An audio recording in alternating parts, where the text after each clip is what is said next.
Dia masih muda banget, umur 24 tahun Tom ya? Ya, 24. Omset dari bisnismu udah berapa bro? Waduh. 10M ada gak? Ya, ada lebih. 25M ada? Lebih. 25 masih lebih? Lebih. 50M? Ada. 50M masih lebih atau segitu? Ya, sekitar itulah. Gimana sih caranya kamu bisa dapatkan omset segitu besarnya bro? Mungkin gini. Gimana awalnya sampai seseorang yang bukan lahir dari keluarga kaya Dan tiba-tiba gak terkenal ya? dan tidak terkenal lagi, punya koneksi sampai ke Ko Andrew. Jadi, Ada satu sisi gelapku yang mungkin orang nggak lihat selama ini di sosial media. Dan aku mengakui bahwa memang sampai sekarang aku masih merasa aku masih menjadi suami yang gagal. dulu aku berlima, tapi semua nggak ada, tinggal semua. Kok bisa Tom? Kecelakaan.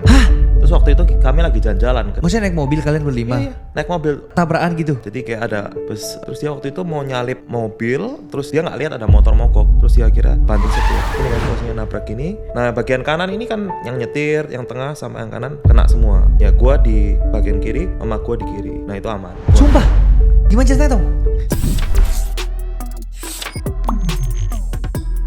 Ternyata 91,6% orang yang nontonin podcastku itu masih belum subscribe. Nah buat teman-teman yang udah nontonin podcast ini berkali-kali dan suka dengan podcast ini, merasakan manfaat dari podcast ini, boleh tolong bantu aku untuk subscribe channel ini. Karena satu subscribe yang walaupun itu gratis, itu sudah lebih dari cukup untuk membantu tim dari The Samuel Chris Show untuk terus mengembangkan podcast ini. Aku janji sama kalian, dengan support kalian, satu subscribe itu, aku akan mengupgrade terus podcast ini dan mengundang bintang tamu yang lebih keren-keren lagi biar kalian terus mendapatkan manfaatnya dari podcast ini. Thomas Kiangga. Hai, Sam. Orang ini tuh hanya yang tahu-tahu aja guys. Dia mainnya di belakang layar, udah ngobrol dengan banyak orang-orang hebat juga. Ya. Dan dia request masuk ke podcastku untuk memunculkan namanya nih. Baru mau bangun personal branding ya Tom ya? Thank you Sam. Ini podcastku pertama diundang jadi tamu. Wih, kemarin kamu udah podcast pertama jadi host sama Ko Andrew. Iya betul. Oke, nah hari ini gak apa-apa. Kita akan belajar banyak dari Thomas hari ini karena dia luar biasa. Dia masih muda banget, umur 24 tahun Tom ya? Ya, 24 tahun ini 25 Oktober. 2001. 2001, tapi omset dari bisnismu udah berapa bro? Waduh, ada lah, cukup lah. Hah? Cukup? Cukup. Ayolah, 10M ada gak? Ya, ada lebih. Lebih. 25M ada? Ya, ini all company apa? Iya, kan kamu ada holding kan? Iya. Membawahi beberapa perusahaan. Mungkin 25? Ya, lebih. 25 masih lebih? Lebih. Ada. 50M? Cukup. Ada. Lah, 50M masih lebih atau segitu? Ya, bisa dibilang ya sekitar itulah. Sekitar itu 50M omset ya?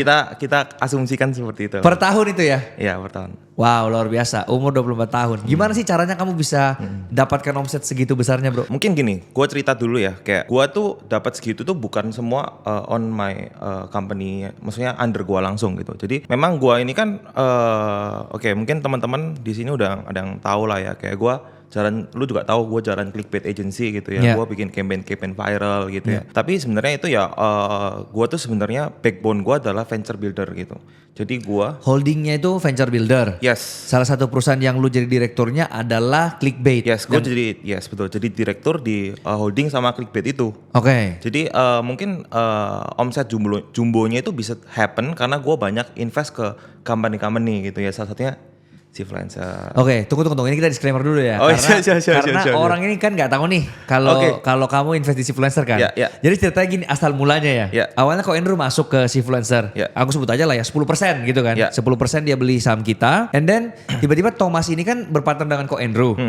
Terus Ko Andrew bilang, kenapa nggak sekaligus si Thomas barengan dengan dia yang masuk ke Sifluencer? Yes. Nah jadi ini sebenarnya win-win solution guys. Ko Andrew-nya akhirnya jadi nge-split saham dia bareng sama Thomas gitu kan ceritanya. Jadi bareng-bareng masuk. Dari sisiku dengan jumlah saham yang terbeli sama 10%, itu mendapatkan dua orang yang berbeda. Betul. Jadi value yang kita dapat lebih besar. Bukan cuma dari Ko Andrew tapi dari Thomas juga yang bantuin kita marketing, mikir, kreatif dan lain sebagainya. Bertiga lah ya, gua sama pacar gua Shannon. Betul. Yang intinya satu dari sisinya Ko Andrew, dari sisinya Thomas satu dan dari sisi Sifluencer. Betul. Jadi kurang lebih seperti itu gambarannya ya. Jadi jangan ada yang kaget tiba-tiba kok ada baru lagi. Kurang lebih gitu. Oke, and then yang kamu invest lain tadi kan ada Clickbait, Sifluencer, apalagi company-company di bawah Traya. Yang mungkin orang-orang udah tahu Ternak Clip. Terus gua invest ke FitX Gym, Dore Donat. Terus gua ada satu bisnis kecil di Malang namanya Teh Kelinci. Itu lagi viral banget di Threads Malang. Teh Kelinci. Kopi kelinci ada habis nih? Nanti. Terus? Udah dihakim, tenang. Udah semua sih aman. Terus itu? Terus ya ada Clickbait sama Clipbait. Oh, ya, banyak sekali ya, makanya total omsetnya bisa segitu ya? Iya, tapi itu balik lagi ya yang pernah gua share di podcast sebelumnya dan gue bakal share lagi kayak di semua itu gue jadi direktur. Betul, gak semua lu jadi direktur. Yes, Ya, betul. ya. Gue cuma jadi direktur di holding gue, sama gue punya fungsi jabatan direktur di Clickbait. Oke. Nah tadi belum terjawab pertanyaanku, gimana caranya kamu mendapatkan omset segitu banyaknya? Apakah itu akumulasi dari yang kamu invest kebanyakan atau dari Clickbait sendiri? Clickbait cukup besar sih, supporting. Oke. Gitu. Jadi gimana caranya gue dapat ya kerja ya, apalagi ya. Ada strategi khusus gak mungkin? Kalau kerja mah aku juga kerja bro. Oke. Kalau strategi khusus ya, mungkin satu. Pertama integritas, itu yang selalu diajarin juga sama mentor kita ya, Ko Andrew. Jadi itu yang selalu masuk dalam diri gue dan itu selalu gue tanamkan dan gue pikirkan terus. Gue percaya sama law of attraction. Dan ketika gue mengerjakan sesuatu, gue pastikan gue tuh kasih value. Jadi gue nggak cuma mengerjakan sesuatu, gue mau orang yang membeli produk atau jasa gue itu mendapatkan value. Nah itu gue tanamkan dan gue selalu pikirkan sehingga mungkin ya klien-klien tuh bisa merasakan gitu. Oh ini gua kerja itu serius gitu loh. Atau orang yang membeli jasa gua atau produk gua tuh mereka tuh merasa gitu. Oh ini tuh something yang memang Thomas ini nggak mau nge-scam gua lah. Betul. Dan itu yang aku benar-benar rasakan dan aku lihat juga dari Thomas sih. Yeah. Kayak kalau dia kerja sesuatu itu nggak pernah hitung-hitungan. Yeah. Jadi beneran kalau dia udah deal sama suatu brand misalnya, dia all in di situ gitu loh. Betul. Kalau nggak tercapai pun, ya dia akan berusaha untuk gimana untuk bertanggung jawab gitu loh. Bukan seperti perusahaan-perusahaan lain ya yang terima duit setelah itu udah bye-bye gitu. Ini nggak, dia benar-benar totalitas bahkan kalau ada yang lebih-lebih pun dia akan berikan. Ya karena malu sih gue, jujur ya. Gue orangnya malu kalau misalnya nggak bisa perform. Nah karena itu gue punya value itu ya. Dan otomatis ya kalau ngomongin hard skill udah nggak usah diomong lah ya. Udah harus punya, lu harus jago marketing. Lu harus ngikutin up to date terus lu harus kreatif dan lain-lain gitu ya. Itu udah wajib lah, bare minimum gitu. Nah di situ sih dua kombinasi itu. Jadi emang skillnya gue asah terus. Terus gue punya integrity yang memang gue show. Gak cuman gue punya doang, tapi gue reveal integrity-nya. Jadi itu mungkin yang bisa bantu gue scale up segitu besar. Scale up. Ya gue nggak mau ngomong itu segitu besar ya. Sebenarnya on pipeline gue targetnya jauh lebih dari itu. Cuman ya mungkin in a short term juga ya. Dalam waktu yang cukup singkat lah. Berapa lama emang udah bangun Clickbait? Jujur gue tuh mulai pas kuliah. Waktu kuliah itu gue sama gue cerita aja kali ya. Jadi waktu itu gue ketemu pacar gue, and then waktu itu gue masih Sam suka main Dota. Jadi bisa dibilang waktu itu one of my mentor itu juga pacar gue sendiri gitu. Karena waktu itu gue hobinya cuma main Dota, nggak jelas lah main basket. Sampai sekarang masih pacaran kan tapi? Masih. Bakal nikah kan? Bakal. Oke. Amin. Terus. Nah waktu itu gue ketemu dia, and then kayak waktu itu gue lihat. Jadi gue tuh nggak punya skill yang terlalu dalam gimana. Kayak gue memang suka marketing, gue banyak belajar. Ini tahun berapa? 2021 kayaknya. Oh udah berarti 5 tahun ya udah Clickbait berdiri ya? 21 atau 22 lah. Mulainya kayak 22 deh. 4-5 tahun berarti? 4 tahun ya? Iya 4-5 tahun. Terus 22 itu gue mulai perorangan waktu itu. Gara-gara gue lihat Shannon dulu. Jadi Shannon itu basically dia tuh dulu CMO-nya Axel. Axel tuh startup edutech lah gitu. Dulu waktu itu pernah beken lah waktu zamannya gitu. Yang sekarang udah rungkat gitu ya? Iya dulu. Sekarang udah rungkat gitu ya. Ya mungkin foundernya juga pindah fokus kan ke Clickbait gitu. Nah gue lihat dia ada kemampuan, terus gue mencoba untuk menjual. Ya basically gue sales aja sih gitu. Jadi gue nggak punya kemampuan lain selain jago ngomong.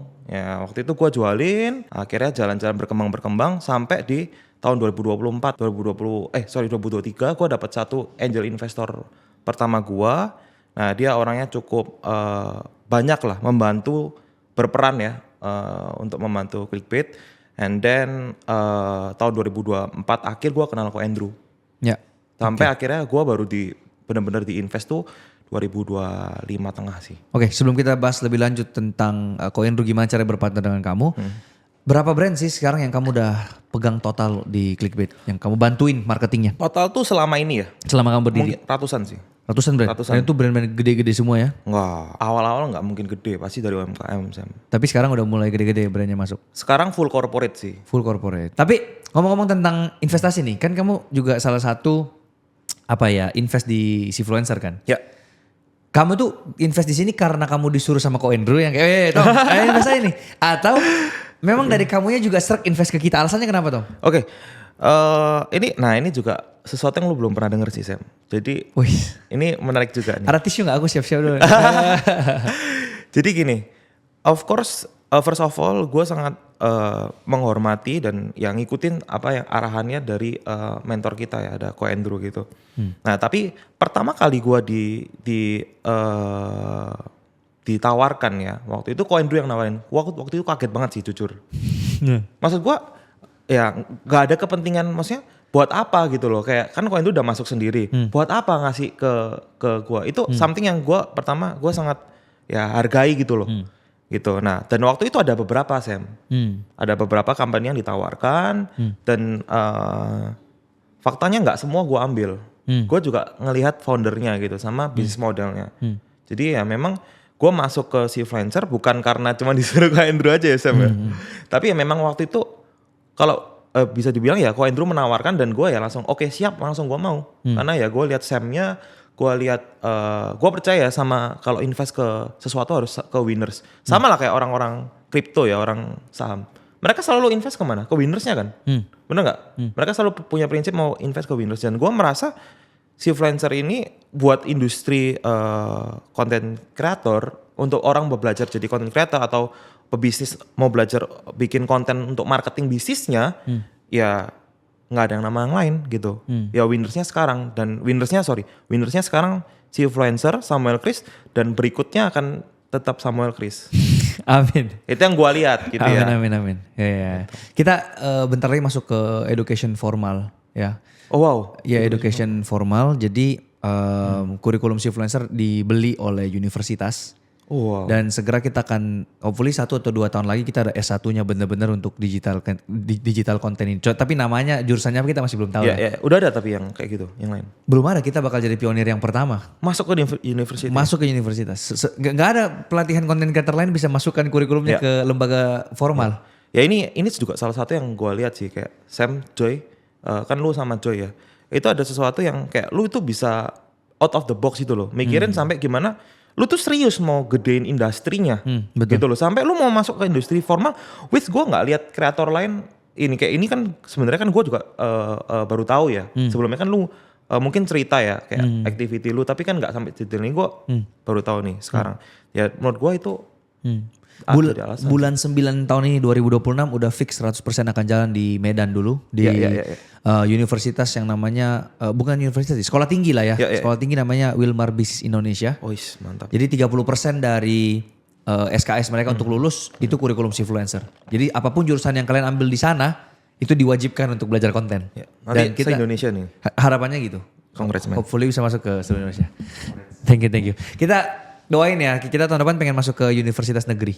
Jadi kalau sudah masuk negeri, hopefully bisa sampai ke UI dan lain-lain, kita hajar semua. Congrats, dan yang paling penting adalah mungkin lebih ke ya, berarti lu akan punya tanggung jawab yang besar untuk bangsa ini. Gitu. Pasti. Ya, lu harus semangat. Ya, betul. Aku akan berusaha membantu Indonesia walaupun sedikit banget gitu. Yang penting bisa memperbaiki lah ya. Ya, amin. Sesuai dengan yang kata-kata lu kan, pulang ke Indonesia dari untuk membantu, ya betul. Ya, oke. Didoakan aja ya semua perjalanannya lancar-lancar.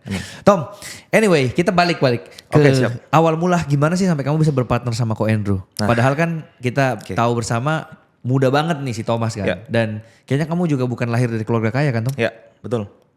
Atau kamu lahir dari keluarga kaya? Oke. Nah ini mungkin gue cerita sedikit ya, kayak tentang background keluarga ya. Keluarga gue itu bukan dari keluarga yang kaya raya. Pekerjaan mama papa apa? Papaku udah nggak ada, meninggal. Jadi aku cuma sama mamaku. Dulu aku berlima, tapi semua nggak ada, meninggal semua. Hah? Maksudnya adik-adikmu? Iya, adik sama kokoku meninggal semua, sama papaku barengan dulu. Kok bisa Tom? Ini kamu belum tahu ya? Belum tahu. Kecelakaan dulu. Hah? Kecelakaan waktu aku kelas 4 SD. Jadi itu juga satu momen yang cukup berat. Sumpah? Anjir gimana ceritanya Tom?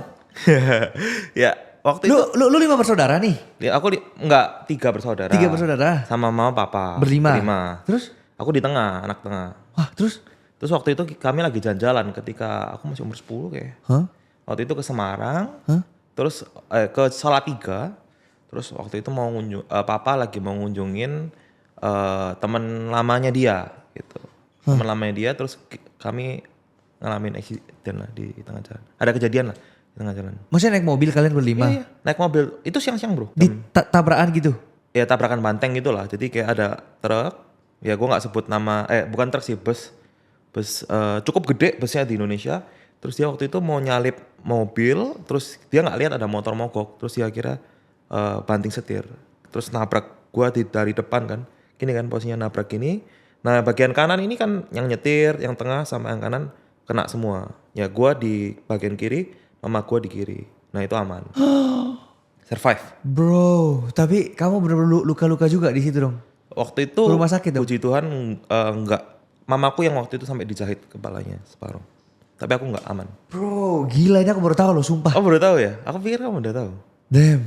Iya, itu kejadian tahun 2010 lah. Wah, turut berduka bro. Ya, thank you. Gila itu butuh waktu berapa lama buat kamu pemulihan itu? Karena berarti kamu noleh kan dan kamu lihat Enggak, waktu itu tidur.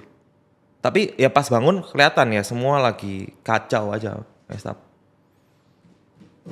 Ya, tahun 2010. Tapi ya gimana life must go on. Terus kayak gue juga waktu itu punya banyak distraksi waktu kecil. Makanya gue sangat suka sama games. Gue suka main PSP, terus gue juga sampai sekarang suka main Dota ya. Game Dota itu gue ketemu waktu kelas 5 SD. Itu 1 tahun setelah gue ngalamin accident itu. Dan sejak saat itu gue gak pernah ganti game. Gue bener-bener jatuh cinta dan karena itu bener-bener bisa bantuin gue untuk ini. Oke, wow. Oke, lanjut. Jadi mamamu sekarang adalah seorang Guru mamaku. Guru. Mamaku punya bimbingan belajar di Malang. Dia sampai sekarang masih aktif jadi guru juga, dia ngajar juga. Pelajaran apa? Semua pelajaran. Oh, Iya. pinter dong mamamu ya? Ya, ya lumayan ya. Oke. Terus? Dibandingkan aku lebih pinter ya. Gitu. Nah, jadi secara keluarga backgroundnya, papaku juga guru ya dulu ya. Ngerintis bareng sama mamaku. Background keluarga bukan yang kayak over ya, tapi kami cukup untuk ya makan, untuk sekolahin gua di sekolah yang oke. Gua bisa ke Bandung sekolah di Unpar dulu. Jadi ya, tapi enggak yang berlebihan gitu. Uang jajan juga biasa aja, 2 juta sebulan.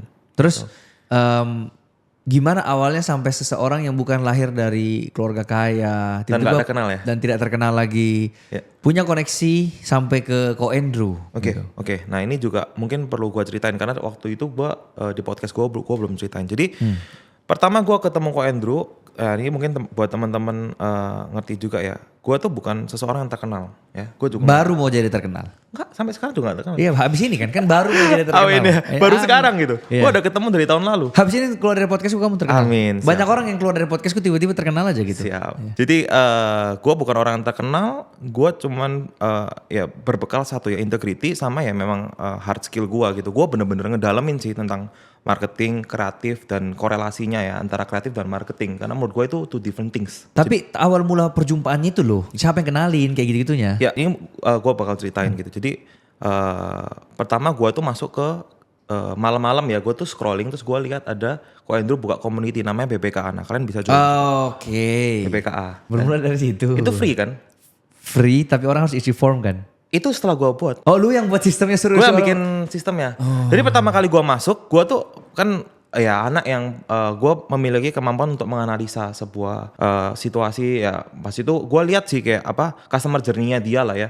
Terus gue waktu itu kasih feedback, gue chat ke Ko Andrew dan kebetulan hoki gue adalah dibales. Lu beruntung, maksudnya gini, lu beruntung karena lu juga berani untuk melakukan hal di luar daripada orang normal. Yes. Kan orang normal lebih bagus diem-diem aja kan, tapi lu berani gitu loh. Dan banyak orang yang ngomong kan, gue beruntung. Yes, gue akui, memang gue beruntung. Gak salah gue beruntung. Tapi pertanyaannya, kalau malam itu gue gak mencet itu dia tombol untuk join BBKA, gua nggak ngetik ke Ko Andrew, gua tanya, Ko ini lu punya customer journey itu bisa diperbaiki loh. Dulu kalau nggak salah namanya bisnisnya tuh komunitasnya tuh bukan BBKA, BBBKA. Oke. Belajar bisnis bareng Ko Andrew. Oh. Which itu namanya juga waktu itu gua menganggap waktu itu kurang ideal. Akhirnya gua kasih saran, Ko namanya BBKA dong. Coba bisa di benchmark dari KFC, McD. Nggak panjang.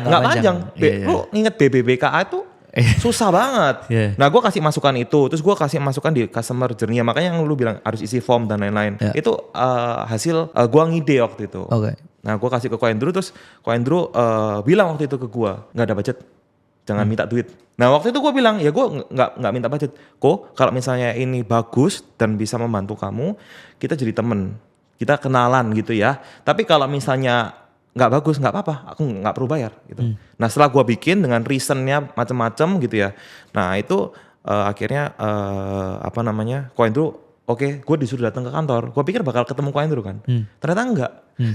Jadi waktu itu gue datang ketemu PA-nya Ko Andrew.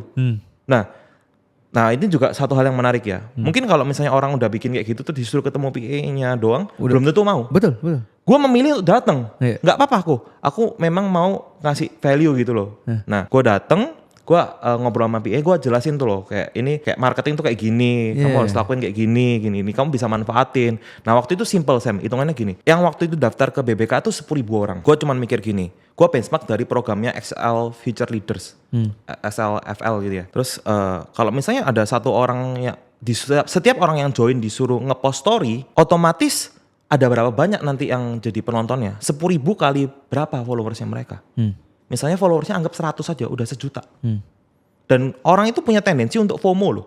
Kalau misalnya lu post story, orang itu kan pengen join juga gitu loh. Untuk misalnya dia lihat nih, gue berkembang nih, lagi mau berkembang, develop diri. Orang itu pasti FOMO gitu loh. Nah join juga. Nah itu jadi snowball effect. Nah, Makanya itu sempat waktu itu di story-nya itu sampai banyak banget orang yang posting kalau dia adalah BPKB itu salah satu syaratnya untuk masuk kan. Betul. Oke, terus? Nah dari situ jadi di situ Lu ketemu PA selesai. Lu pitching selesai. Enggak, bukan pitching ya. Lu jelasin konsepnya, oke. Dan itu enggak ketemu Ko Andrew sama sekali dan itu selesai. Oke, terus? Enggak ada lanjutannya lagi. Oke. Diem. Nah terus gue aktif terus di grup dengan without any expectation waktu itu. Terus gue juga sangat bersyukur sama, gue kasih kredit ya, namanya Ko Handri yang waktu itu bener-bener ngajakin Ko Andrew terus main Dota. Nah waktu itu gue juga sering main Dota sama anak-anak BBKA dan memang waktu itu bisa dibilang rank gue cukup tinggi kan. Ya gue ranknya 6.000 lebih gitu. 6.000 itu kayak kalau lu main Mobile Legend, rank paling tinggi apa ya? Mythic. Gue Mythic. Udah Mythic paling atas gitu lah. Ya Mythic Immortal lah, Mythic Honor ya, gitu yang tinggi banget gitu. Ya. Nah waktu itu akhirnya Ko Andrew mikir kan kayak, kalau misalnya gue mau belajar mending belajar sama yang ini mau shortcut gitu kan. Baru waktu itu gue dipanggil. Oh, bermula dari Dota sebenarnya ini ya. Asal mulanya. Dan yang perlu di-highlight adalah bukan cuma Dotanya, tapi gimana caranya gue selalu mencoba untuk menjadi yang terbaik di setiap bidang yang gue lakukan. Dulu gue main basket, gue pastikan gue paling jago di sekolah. Tapi cupu juga sih lu sekarang. Ya sekarang udah gak main ya. Gitu ya. Ya tapi waktu itu gue memang gak terbaik sih di basket. Gue yang sampai terbaik di daerah gitu-gitu gue enggak. Tapi at least di sekolah gue waktu itu ya gue yang terbaik. Dan waktu itu gue juga kalau ajang paling bergengsi itu kan DPL kan. Nah gue juga menang di daerah gitu. Wow. Gitu. Oke, berarti gini yang bisa kita pelajari gimana dari seseorang yang tidak punya apa-apa, let's say privilege apa-apa nih kan, dari keluarga yang biasa, terus juga nggak terkenal, bisa sampai berpartner dengan seorang triliuner, itu butuh journey yang panjang kan. Ya. Kalau kalian mau cepat join Sifluencer gampang tuh. Siap. Itu langsung tuh shortcut, langsung ketemu Ko Andrew tuh di awal tuh. Betul. Gitu. Bahkan gue lihat, bagus nih bisnis nih gini. Dia yang nawari. Aku nggak pernah pitching loh ke Ko Andrew. Bahkan aku tuh sebenarnya trauma diinvest oleh ya konglomerat orang kaya. Karena pernah sebelumnya. Cuman punya ya pengalaman yang cukup nggak mengenakan lah, jadi trauma kan. Tapi gara-gara itu Ko Andrew sama aku butuh ngobrol sampai 4 kali waktu itu. Diajak lagi ke Shishitoku, diajak lagi. Terus kayak pas udah yang keempat baru merasa kayak kok kayak ini orang ini beda gitu loh. Ada value-nya, kita deal di situ kan. Luar biasa. Nah, cuman intinya adalah balik lagi kalau mau shortcut bangun personal brandingmu, tapi nggak shortcut juga sih kan, bangun personal branding butuh waktu kan. Aku butuh 9 tahun loh untuk sampai titik sekarang. Jadi memang gak ada cara mudah. Kalau mau memang menerobos dari apa ya jalur kemiskinan, misalnya kita mau naik level ke strata sosial, memang harus butuh effort di atas rata-rata. Dan Thomas membuktikan bahwa dia nggak peduli sebenarnya dengan hasilnya gimana, yang penting dia coba dulu. Dia nggak takut dengan yang namanya penolakan. Dia chat aja dulu, dia kasih idenya yang terbaik, urusan belakang lah. Dan ini yang menarik, setelah Thomas sudah masih ketemu dengan Ko Andrew gara-gara Dota, faktanya adalah dia menawarkan, gimana dong? Dia menawarkan Ko Andrew saham kosong gitu ya, istilahnya. Gak usah disebutin berapa lah ya. Tapi dia menawarkan saham kosong ke Ko Andrew kayak, kok aku gak butuh uang Koko, yang penting Koko masuk ke perusahaan saya menjadi partner. Gitu kan ngomongannya kan. Ini juga menarik banget ini. Sam, gue bakal jelasin. Jadi waktu itu ada lanjutannya tuh. Setelah gue dipanggil, ngobrol, gue tuh disuruh ngerjain projectnya PGI. Gue disuruh bikin campaign. Nah campaign itu cukup viral gitu ya. Waktu itu sebelumnya gue juga pegang sosial media. Gak cuman campaign, pegang sosial medianya. Sosial media itu sebelumnya udah dipegang agensi lain. Dan gak perform. Gue pegang and then perform. Nah jadi gue sudah membuktikan dulu nih pekerjaan gue bagus loh gitu loh. Dan ini dibayar gak ini? Dibayar, awalnya dibayar. Nah karena kan memang kontrak bisnis, cuman ya memang waktu itu rate-nya juga oke, fair gitu lah. Memang bukan gue mau ngejar uangnya, tapi memang gue mau nunjukin ke Andrew gue bisa gitu loh. Nah terus setelah itu Ko Andrew tiba-tiba datang pas pertengahan campaign karena udah pecah, terus gue masih lanjutin terus kan. Tiba-tiba Ko Andrew tuh datang ke kantor gue mau main-main katanya. Nah terus ngobrol, terus pas pulang gue iseng ngomong, kok masuk ke Clickbait dong gitu. Terus dia ketawa-ketawa doang gitu. Pas pulang gue ngepost sebuah post-postan kan kayak thank you udah mau datang gitu ya sama Ko Andrew gitu. Terus dia tiba-tiba komen, oke saya masuk Clickbait 10%. Iya, dia mau bayar. Ya awalnya mau bayar. Nah terus sorry bukan mau bayar awalnya. Oke saya mau masuk Clickbait 10% gitu ya. Nah pas itu masih belum selesai Sam campaignnya. Gue jalanin terus gue chat, kok ini beneran mau masuk ke Clickbait. Terus Ko Andrew bilang, selesain dulu campaignnya, buktikan kamu mampu, nanti kita bicara lagi. Nah sembari perjalanan dan campaign itu banyak hal-hal extra effort yang gue lakukan. Yang tadi lu udah mention, kalau gue jalanin suatu gue pastikan ini orang ini totally puas gitu loh. Nah jadi ketika gue dapat SOW 1, kita sebut SOW A gitu ya, KPI-nya A, gue nggak cuma sampai A, dia minta tolong apa, bahkan gue menawarkan sendiri, kok ini kayaknya bisa diperbaiki teh, bisnis yang ini gini. Dia waktu itu ada kasus lah ya, Dore sebelum gue invest, si Dore itu pernah kayak diserang pernah kayak berantem lah gitu ya sama agensi. Nah gue bantuin tanpa diminta, kok boleh nggak aku bantuin gitu. Terus misalnya waktu itu dia mau surprisein Timothy, datengin Chong Hanan, inget gak? Nah itu juga gue yang tawarin, kok mau nggak ini Hanan aku aja yang servis, aku yang jemput dari bandara, aku yang jemput sendiri dari bandara. Itu kan nggak masuk ke SOW. By the way itu murid chief lancer juga. Nah ya luar biasa. Lanjut. Oke, terus si Chong Hanan gue jemput, gue ajarin gimana caranya nanti kita bikin gimmick ini ya. Nah terus akhirnya viral juga waktu itu. Jadi nggak cuman PGI-nya doang gitu loh. Gue memastikan semua tanpa diminta gitu. Nah terus udah mungkin setelah itu gue Ko Andrew ngajak ketemu terus beberapa kali. Akhirnya waktu itu Ko Andrew bilang mau masuk. Oke gue masuk deh Clickbait gitu. Setelah itu udah pembuktianmu ya semua itu, perjuanganmu ya. Betul. Oke, terus? Nah setelah itu setelah dia mau masuk Clickbait gue bilang, kok mimpiku tuh gak cuma di Clickbait. Mimpiku tuh punya holding, dimana holding gue tuh venture builder, gue bakal akuisisi bisnis gitu ya, atau invest bisnis. Nanti gue tap in sama ekosistem marketing gue. Nah, terus gue Ko Andrew bilang, oke, boleh deh. Nah waktu itu Ko Andrew nawarin masuk uang. Nah terus waktu itu gue bingung kan angkanya berapa gitu ya. Gue soalnya merasa gue nggak butuh terlalu, maksudnya butuh duit, tapi nggak sampai sebutuh itu. Yang gue butuh tuh lebih ke bimbingannya, karena agensi tuh nggak ada modal kan Sam. Bener nggak? Modalnya apa? Cuman gaji karyawan gitu loh. Nah gue bilang, kok kalau kamu invest sekarang masukin duit, mau divaluasi berapa sih gitu loh. Aku juga kalau mau ninggiin ya itu juga nggak enak buat Koko dong. Pasti kerasanya kayak aku mau memeras. Tapi kalau terlalu rendah, aku juga merasa value ku nggak di sini gitu. Nah gue waktu itu kepikiran sama Shannon. Gue bilang sama Shannon, gimana kalau kita kasih saham kosong aja. Sekian lah ya. Sekian. Yang bukan kecil loh ya. Lumayan loh ya. Oke. Gue bilang waktu itu, kita kasih saham kosong aja supaya Ko Andrew ini tahu kita ini bukan mau ambil uangnya. Kita tuh mau belajar serius, kita mau dimentorin, dan kita itu bukan mau gorok dia gitu loh, mau ngambil duitnya, mengeruk uangnya. Kan soalnya banyak kan bisnis yang kalau dapat investor tuh mau ambil duitnya, betul. Terus nggak mau kerja. Betul. Nah gue memutuskan untuk seperti itu lah, percuma soalnya kalau nggak gue dapat duitnya juga kecil. Yang mending gue kasih saham kosong aja. Gitu. Dan akhirnya setelah dia masuk dan menjadi partnermu, apa yang terjadi dengan bisnismu? Melejit? Bisa dibilang sangat luar biasa ya, karena satu, gue dimentori oleh orang yang tepat, jadi kesalahan-kesalahan yang nggak bisa terjadi di gue jadi lompat kesalahannya. Decision making juga. Karyawan gue waktu di awal tuh cuman 15 ya. Sekarang all company mungkin 500 ya. All company. All. Apa satu hal dari Ko Andrew nih yang dia bawa nih ke perusahaan lu yang mengakibatkan tiba-tiba bisa sampai semelejit itu gitu loh.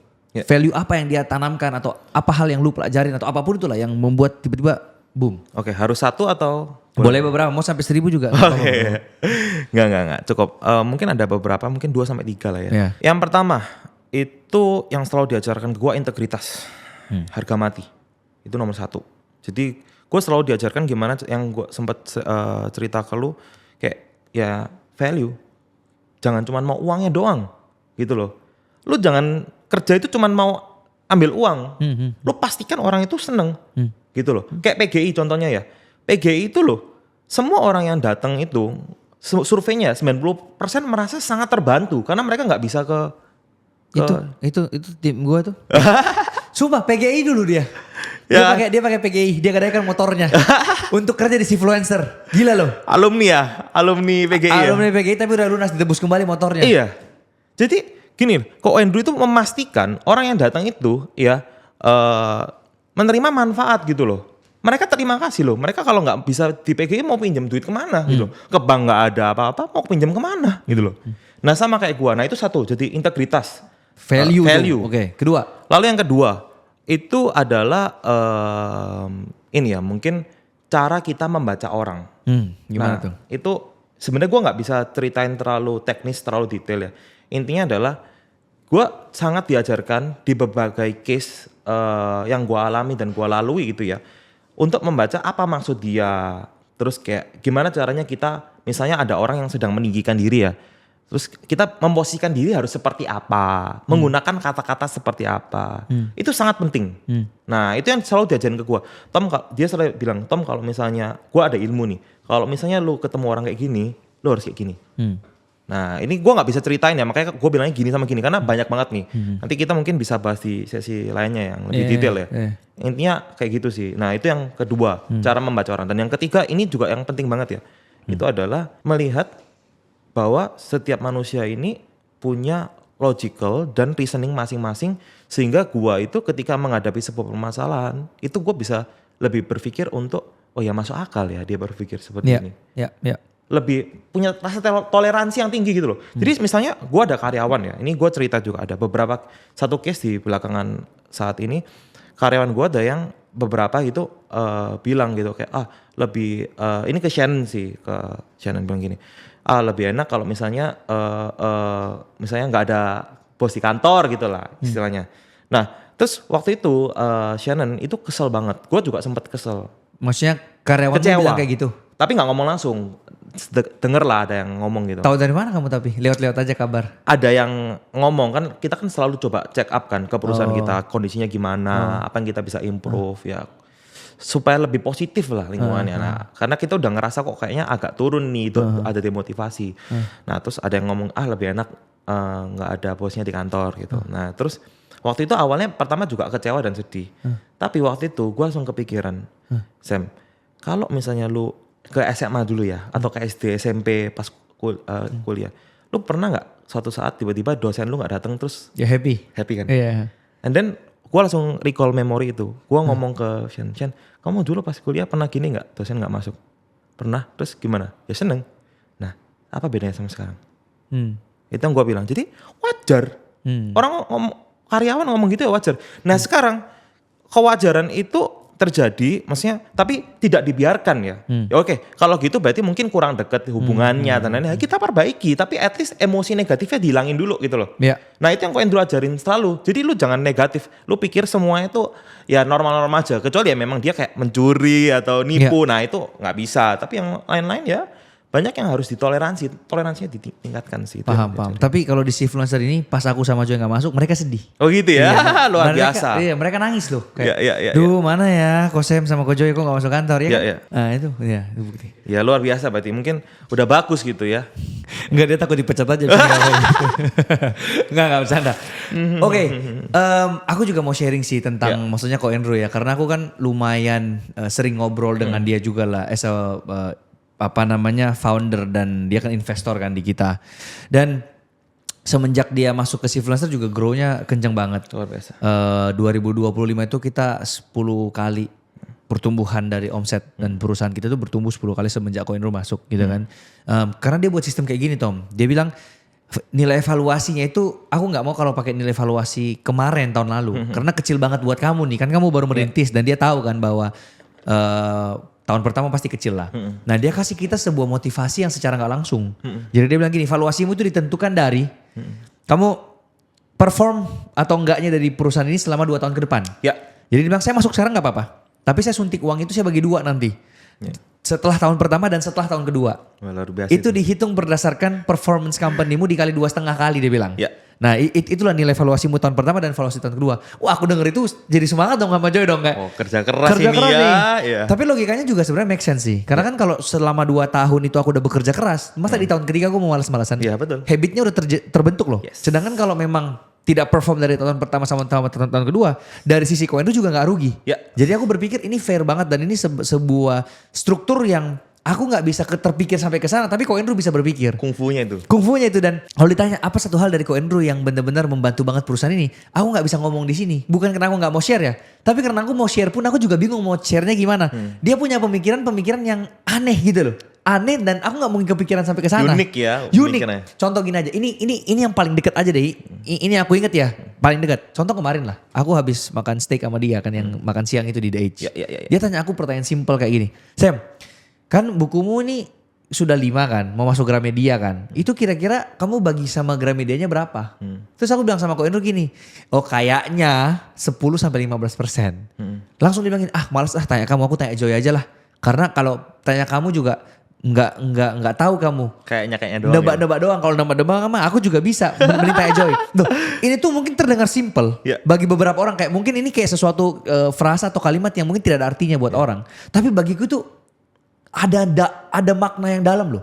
Artinya apa? Berarti di levelnya Koendro yang dia mau dengar tuh cuman kebenaran.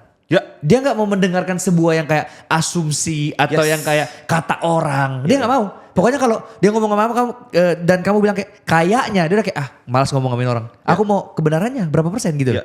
Ngapain buang waktu ngomong sama kamu gitu loh. Dan ini mahal menurutku. Dan banyak sekali seperti ini Tom. Ini mungkin simple tapi aku belajar lagi dari dia. Oh ternyata orangnya kayak gini kayak gitu. Dan aku nggak bisa jabarkan sekarang karena setiap kali ngomong sama dia selalu kena aja di hatiku. Betul juga ya. Kok bisa dia berpikir seperti ini? Kok bisa kayak gitu ya? Dan itu yang secara nggak langsung membentuk si influencer bisa berjalan sejauh ini. Kita yang awalnya cuma berdua, aku sama Joy doang di dalam sebuah company. Sekarang udah hampir 50 orang. Bener-bener grow-nya juga jauh banget.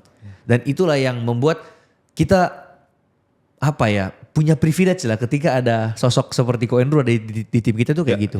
Begitu kita kena masalah, betul. Kita nggak bingung lagi, kita tinggal telepon dia. Betul. Kok ini gimana ya? Kok ini ya gini. Wah itu bener banget. Langsung, ini kayak kalau aku sih gini. Oh iya bener juga ya. Akhirnya kita eksekusi cara dia. Udah nggak usah pusing lagi. Pengalaman gitu. sih. Pengalaman lagi. Gitu Pengalaman dan yang lu bilang tadi dia tuh bold orangnya. Betul. Bold banget. Dan dia nggak mau buang waktu lah ya. Pokoknya ngomong sama dia harus tek selesai, dia ada jadwal lagi yang lain. Wah kalau meeting dia itu ya. Jadi kan gue kan sering meeting sama dia. Dia 9-12 itu bisa 3-4. Oh lebih. Bisa 5 meeting kali. 30 menit selesai. 3 menit selesai. 3 menit selesai. 3 menit selesai. Cepet banget. Lu pernah gak misalnya lu ketemu sama si A, si B, si C nih. Terus dia kayak Tom. Kan lu dekat sama Koendro. Ayo kenalin lah aku sama Koendro. Banyak gak kayak banyak gitu banget. Aku juga banyak banget bro. Sampai aku bilang sama Koendro, kok aku jadi kayak calomu gitu ya. Tapi setiap kali aku mau tawari itu ke Koendro, dia gak pernah mau ngomong sama itu orang. Dia bener-bener milih-milih banget. Karena mungkin kan semua orang mau ngobrol sama dia kan. Ya. Nah itu sih. Nah itu memang Koendro seperti itu. Dia memang gak mau buang waktu sih San. Iya. Tapi dia bener-bener dedikasi sama dotangannya dia. Kena racun ya gara-gara gua nih sama Kohantri ini ya. Oke Tom, kita lanjut lagi nih. Perjalanan lu sampai bisa di titik sekarang itu semulus itu kah yang kayak mulai dari tadi insiden kecelakaan keluargamu, kemudian kamu berjuang lagi. Apakah grafiknya selalu naik atau apa yang terjadi? Enggak sih, kalau grafik selalu naik enggak. Bisa dibilang gue juga baru menemukan karir itu kan setelah kuliah. Dan clickbait pun di awal dibentuk itu enggak semulus itu loh. Jadi clickbait doang ya, gue ada usaha tuh banyak banget sebelumnya, ada multi level, nyobain asuransi, gue buka ternak lele dulu. Nggak berhasil gitu loh. Sampai di clickbait pun nggak totally mulus. Jadi pertama kali gue bangun clickbait itu ya, nah ini juga menarik nih, gue nggak pernah bahas di mana-mana. Jadi pertama kali gue pasti nggak pernah dibahas di mana-mana. Iya bro, karena kenal ya. Bagus juga tuh kata-katamu ya, udah cocok jadi podcaster. Lanjut. Oke. Jadi waktu itu gue kan dapat investor ya. Terus gue itu hire karyawan. Karyawan itu dulu ada temen SMA gue atau temen SMP. Terus dia sama teman-temannya lah gitu. Nah itu gue nggak akan sebut ya. Intinya itu adalah kegagalan pertama gue. Jadi waktu itu clickbait tuh pernah sampai di posisi minus bro. Jadi uang investor awal tuh minus 70%. Kok bisa kamu pakai buat apa itu uangnya? Bukan aku nggak narik sama sekali ya. Aku ngambil gaji juga. Tapi kecil juga gajinya. Lebih banyak ya buat gaji karyawan. Jadi 70% dalam waktu 6 bulan minus. Nah itu kenapa bisa terjadi ya? Karena waktu itu gue salah nge-hire orang. dan nggak cuma salah nge-hire orang, tapi gue juga evaluasi diri gitu loh. Memang waktu itu gue juga pertama kali bangun bisnis kan, yang memang ada karyawannya gitu-gitu ya. Gue banyak sama partner gue banyak mendapatkan perlawanan waktu itu. Gue diberontak lah, dikata-katain lah, dimaki-maki lah, bilang, wah Clickbait nggak akan gede lah, lu bikin perusahaan kayak gini, lu bodoh lah, dikata-katain. Gue sampai story-story gitu. Nah dikata-katain, dibikin banyak banget hoax yang nggak terjadi. Misalnya gue nipu lah, inilah, itulah. Padahal waktu itu yang terjadi nggak seperti itu gitu. Nah tapi waktu itu gue evaluasi, hal ini kenapa bisa terjadi ya? Gitu loh. Pertama gue salah hiring. Gue cuman asal kayak lihat, oh ini orang terkenal gitu ya. Yaudah gue pekerjakan gitu. Terus gue kenal doang gitu. Apalagi temen, wah itu bad banget sih. Jadi mempekerjakan waktu itu, mempekerjakan teman terus singkat cerita kacau. Operation, bayangin deliverable kalau ke klien bikin konten itu kan misalnya kontrak ya harus 100 video sebulan gitu ya. Gue cuman bisa deliver 40% bro. Setiap bulan ya. Dari nilai yang dijanjikan ke klien. Mati nggak? Lu tahu kan jasa untungnya berapa? Belum bayar sewa rumah dan lain-lain. Nah itu kegagalan pertama tuh, leadership dan salah milih orang. Nah itu yang membuat gue belajar banyak dan itu sangat menampar gue dan gue banyak belajar dari situ. Ya gue telan semua sih, makiannya semua. Oke nggak apa-apa, gue buktiin aja. Suatu hari nanti Clickbait gede dan terbukti sekarang gitu loh, bisa gede gitu loh.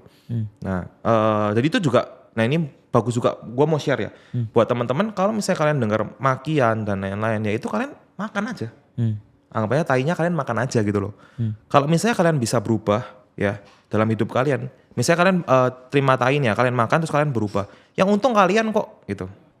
Nah itu jadi gue lakukan itu akhirnya sampai tahun 2024 gue perbaikan dan terbukti 2025 setelah perbaikan karakter, manajemen dan lainnya akhirnya bisa grow jauh ya. Ketemu Koendro kan. Kalau enggak misalnya berantakan, Koendro mana mau gitu. Koendro juga gak akan mau pilih ke orang sembarangan, apalagi gak terkenal gue. Betul. Gitu kan. Iya.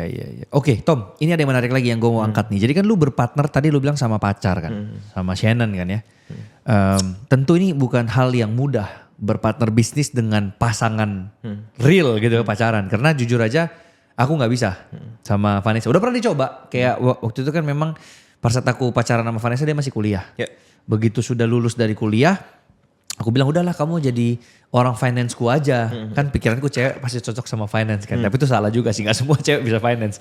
Terus aku bilang yaudah kamu bantu hitung-hitungin aja, nanti tetap yang lapor pajaknya ada orangku kok. Kamu cukup untuk hitung aja nih keuanganku. Dan itu kacau banget. Jadi bulan pertama dia gak bisa, aku kasih kesempatan 3 kali.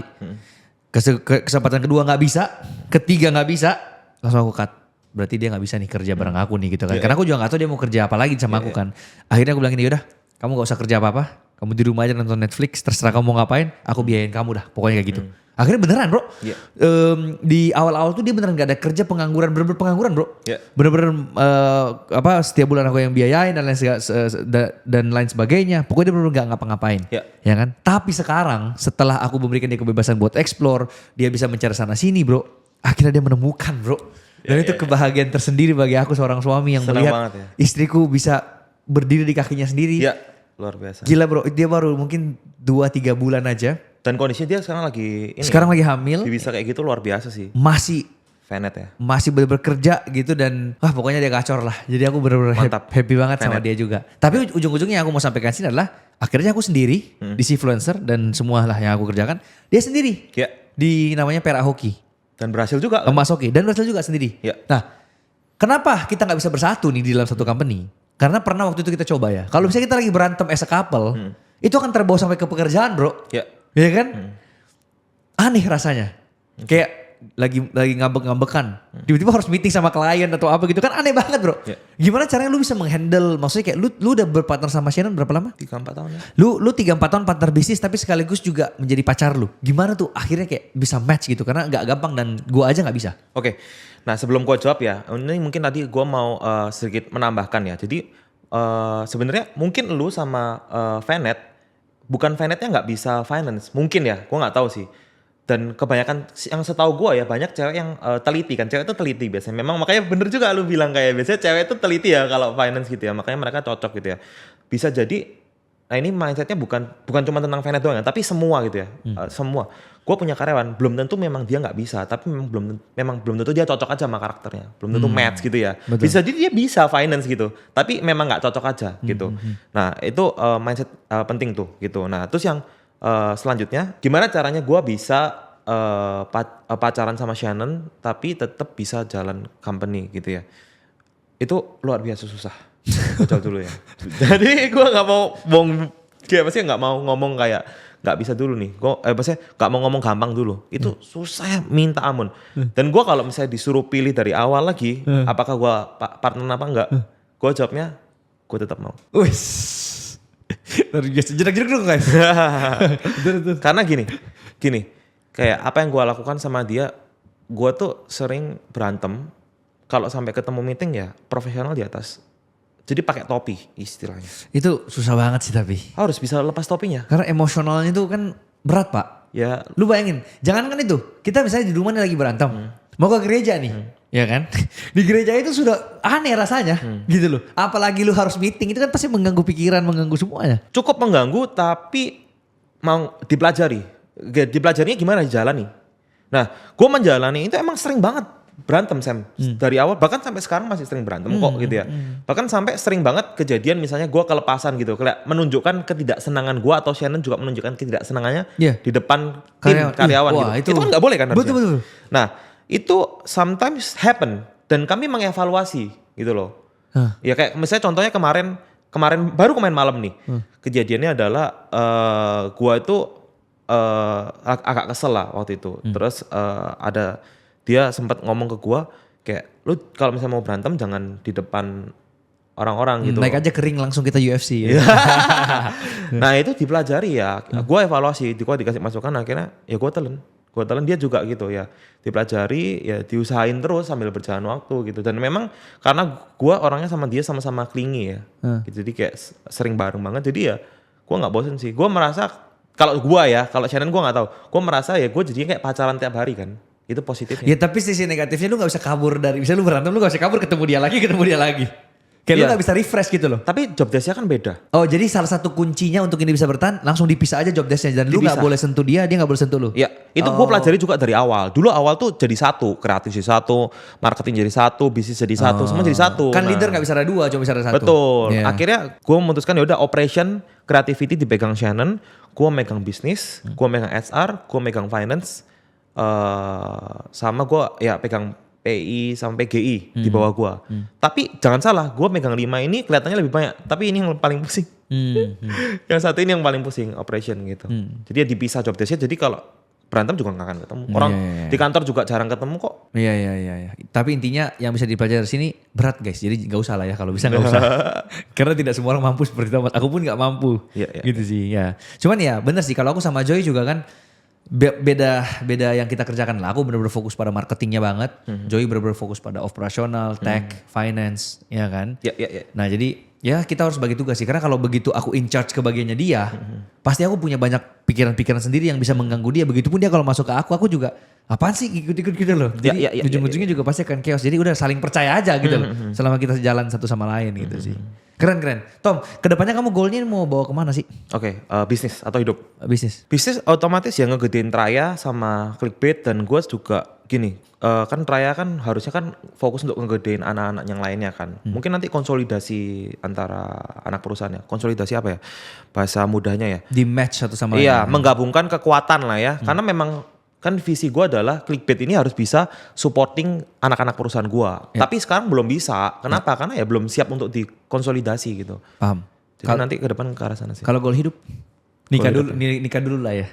Mungkin nikah. Gue sebenarnya ada plan buat, gue ini kerja sekarang tuh keras banget sih sama Shannon.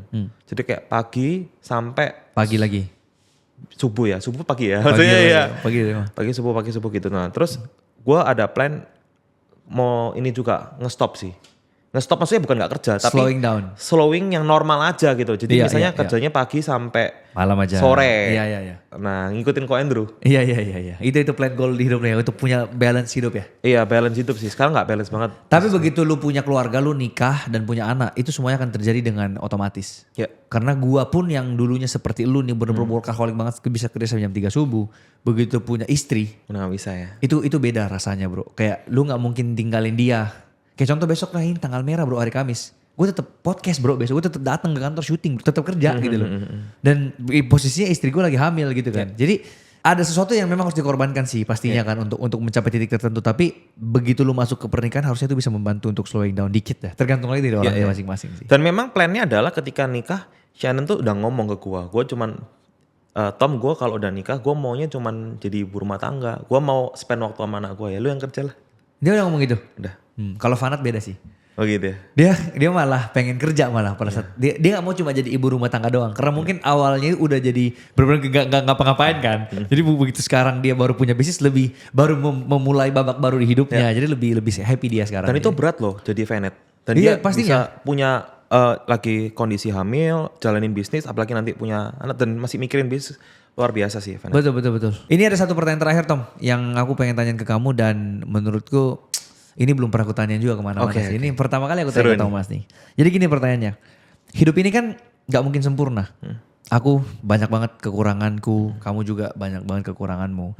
Apa sisi gelapnya Thomas yang masih banyak orang belum tahu nih tentang Thomas? Dan aku bakal share juga satu sisi gelapku yang aku belum pernah share ini kemana-mana. Sisi gelap ya? Sisi gelap mungkin kayak dari yang kayak contoh aku dulu aja deh ya Tom, sebelum kamu jawab ya.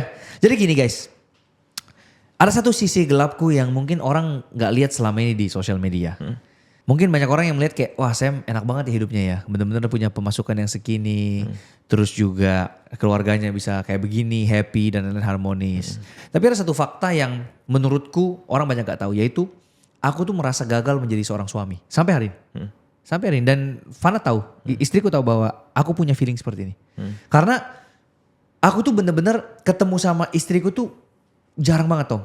Bener-bener kayak tadi pagi aja aku bangun jam 6, udah sampai kantor jam 7, tahu sendiri kan, habis tanda tangan kita, pagi banget dia belum bangun. Ini sampai malam nih pulang jam 8, jam 9, paling cuman sampai rumah makan malam sama dia, ngobrol 1 jam, udah capek banget ngantuk tidur. Gitu terus. Sampai besok tanggal merah aku tetap kerja, tetap meeting dan lain sebagainya. Jadi per hari ini aku masih merasa bahwa aku adalah suami yang gagal. Gagal dalam artian adalah aku belum bisa menjadi suami yang bisa ada waktu buat keluargaku gitu loh. Dan ini yang yang aku mau apresiasi dari Vanessa. Karena tidak semua cewek atau semua istri bisa menerima hal ini loh. Ya kan? Mungkin kalian berpikir, bodo amat sih. Maksudnya kayak aku yang penting uang masuk. Mungkin pemikirannya seperti itu kali ya. Tapi sebenarnya enggak juga gitu loh. Karena di tahap tertentu, malah kamu tuh gak butuh uang dari suami, kamu butuh dianya. Ya.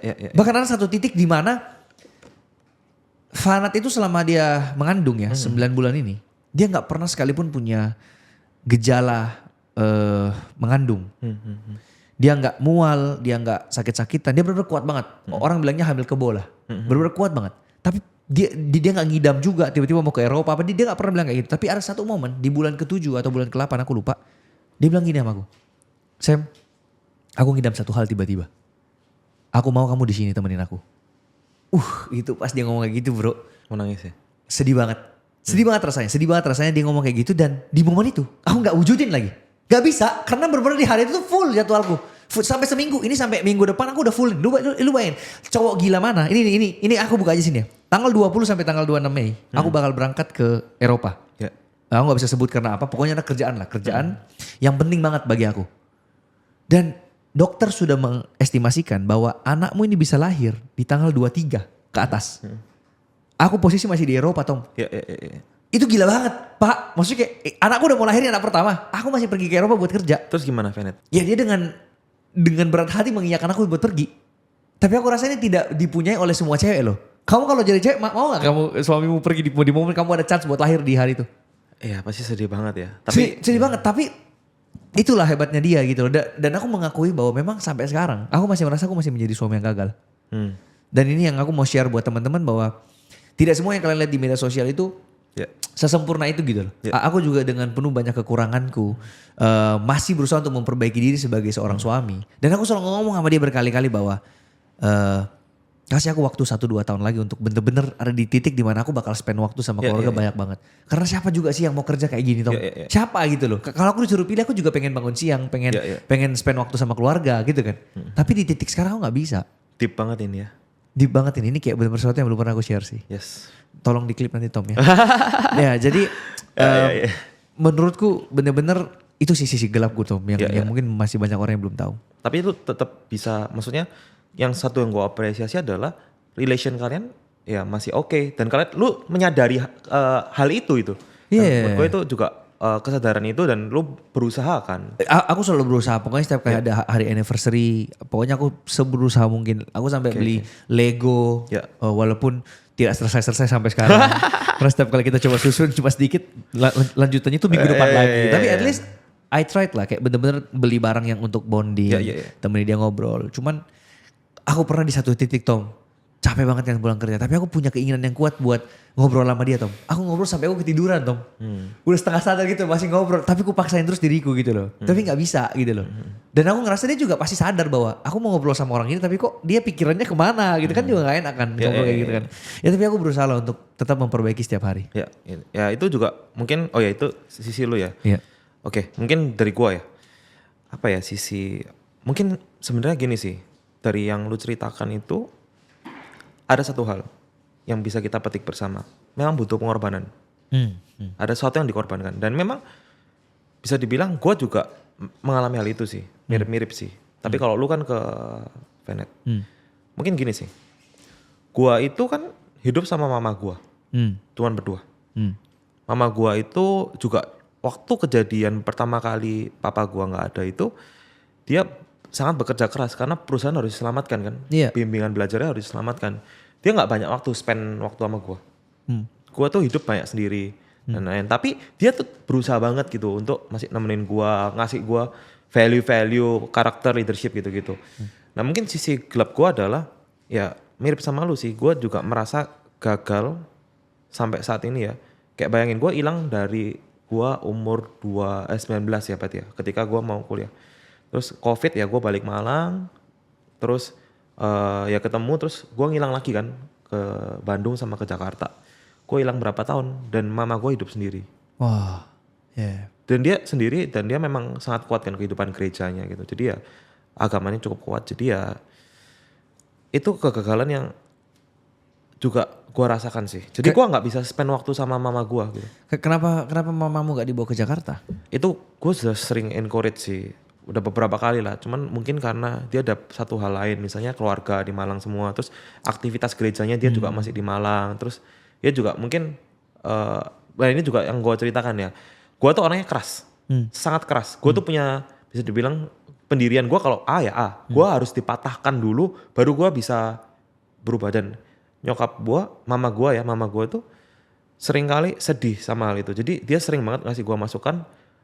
Ya gue sering debat gitu sama dia. Nah itu juga bukan debat sih ya, diskusi ya gitu. Karena itu yang sering gue lakukan sama mama gue juga diskusi sama gue terus. Nah tapi sometimes gue juga bisa sampai, gue hubungannya deket banget sama mama gue. Tapi sometimes dia juga sangat sedih gitu. Kenapa kok gue tuh keras banget.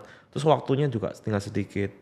Ya gue cuma punya mama gue doang, udah gak ada yang lain. Mama gue juga punya gue kan sering kepikiran gitu kayak bayangin gue sendiri gitu ya, punya anak. Terus anak gue juga ngilang. Nah tapi sama kayak yang lu katakan, gue juga minta waktu ke mama gue.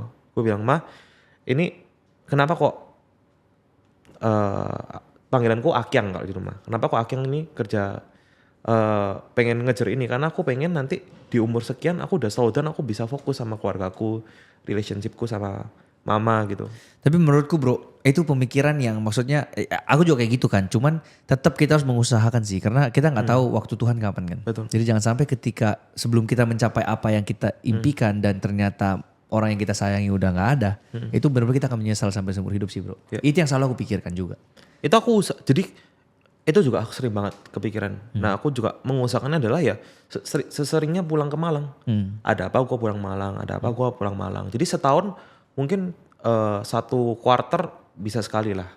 Tapi ya kadang setahun 3 kali, kadang 4 kali ya, gitulah. Itu mungkin kejelekan gue lah. Ini pernah, ini sebenarnya juga, maksudnya orang-orang yang sudah bertumbuh menjadi dewasa sebenarnya ini hal yang sangat dialami oleh banyak orang sih. Relate banget lah. Apalagi kayak Joy gitu kan. Joy juga papa mamanya juga udah semakin menua. Kalau aku beda sih karena kan papa mamaku masih muda banget. Pas dia punya aku tuh dia baru umur 19 tahun. Jadi mama papa aku itu masih umur 40-an. 40-an ya. Ya jadi benar masih muda banget lah. Tapi kalau Joy itu beda cerita. Papa mamanya udah benar-benar udah menua gitu lah ya. Dan dia pernah satu malam kirimin aku sebuah kayak teks gitu lah ya. Dia bilang gini, Sam, bisa gak ya kita sukses sebelum papa mamaku meninggal?